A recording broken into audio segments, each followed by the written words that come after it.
नमस्कार, super India news TV में आपका स्वागत है। मैं हूं राजेश आर्य।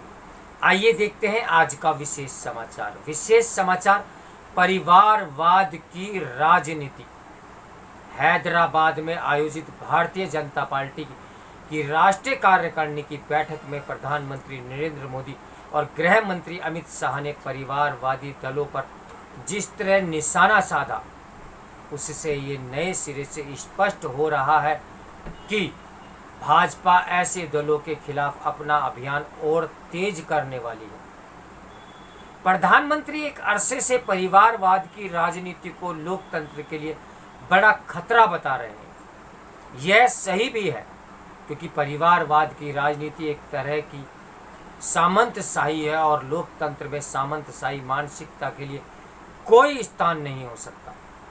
विडंबना यह है कि अपने देश में परिवारवाद की राजनीति बिना किसी रोक टोक के बढ़ती ही जा रही है और अब तो ये न केवल बेलगाम हो रही है, बल्कि उसके पक्ष में तरह तरह की दलीलें भी दी जाने लगी हैं। परिवारवाद की राजनीति की शुरुआत कांग्रेस ने ही की थी और एक तरह से प्रथम प्रधानमंत्री जवाहरलाल नेहरू ने इसकी आधारशिला रखी थी। इसके बाद कांग्रेस परिवारवाद की राजनीति का पर्याय और प्रतीक बनकर रह गई।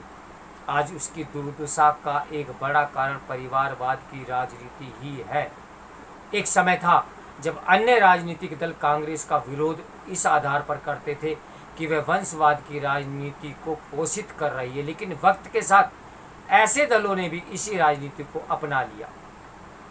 आज स्थिति यह है कि एक दो दलों को छोड़कर सभी दल वंशवाद को पोषित करने में लगे हुए हैं। यह न तो उन दलों के लिए ठीक है और न ही भारतीय लोकतंत्र के लिए।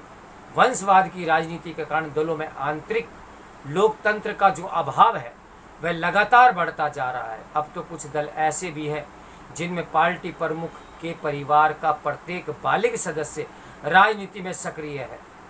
ऐसे दलों में ये पहले से तय होता है कि उनकी कमान पार्टी प्रमुख के परिवार का सदस्य ही संभालेगा। कुछ दलों में तो तीसरी पीढ़ी उसका नेतृत्व संभालने के लिए तैयार होती दिख रही है। आखिर ऐसे दल लोकतांत्रिक मूल्यों और मर्यादाओं की बात कैसे कर सकते हैं? वैसे भाजपा भी परिवारवाद की राजनीति से अछूती नहीं है। भाजपा के ऐसे अनेक नेता हैं जिनके बेटा बेटियां राजनीति में सक्रिय हैं, लेकिन अब इसके संकेत भी दिख रहे हैं कि प्रधानमंत्री मोदी इस सिलसिले को थामने के लिए सक्रिय है। परिवारवाद की राजनीति तब और अधिक लोकतंत्र विरोधी हो जाती है जब पार्टी विशेष में सब कुछ उसके प्रमुख ही तय करते हैं। इसमें हर्ज नहीं कि किसी नेता का बेटा अथवा बेटी राजनीति में सक्रिय हो, लेकिन एक तो इसके मानक बनने चाहिए और दूसरी ये बिल्कुल भी नहीं होना चाहिए कि पार्टी की कमान एक परिवार विशेष के सदस्यों के हाथों में ही रहे। तो मेरे साथ बने रहिए सुपर इंडिया न्यूज़ टीवी की ब्रेकिंग न्यूज़ के लिए। नमस्कार, मैं हूँ राजेश आर्य।